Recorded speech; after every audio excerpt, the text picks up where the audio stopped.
Бүжгэнсэн их хотын нөхцөл төвжирлийг бууруулах нийтийн тээврийн төслүүдээс танилцуулж байна. Авто замын 2 дугаар давхраар зорчих.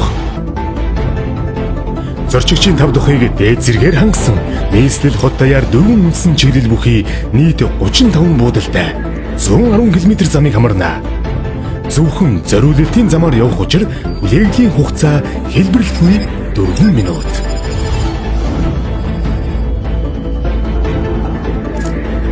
Инх тамны өргөнчлөгөөр зорчих өдөрт 210 мянган хүнд үйлчлэх хүчин чадал бүхий нийтвэр чиглэл. 5 шараас офицеруудын ордны холбосон тууш замын энэ чиглэл нь нэг талдаа 12.2 км үргэлжлэх бөгөөд нийт 14 буудлаас зорчигчид бууж суух боломжтой юм.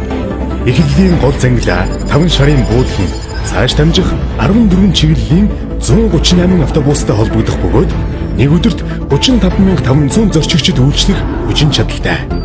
Харин зүүн жигүүрийн зангилаацыг офицеруудын ордноос цааш 15 чиглэл бүхий богино эргэлтийн 162 автобус явах бөгөөд нэг өдөрт 32,000 хүнд үйлчилнэ. Зөвхөн нэгдүгээр чиглэл ашиглалтанд ороход инх тайвны өргөнчлөөн дэх автомашины ачааллыг 68%-аар бууруулах ба Улаанбаатар хотын гол судас авто замын хөдөлгөөний нэвтрэлт даруй 2.5 дахин нэмэгдэнэ.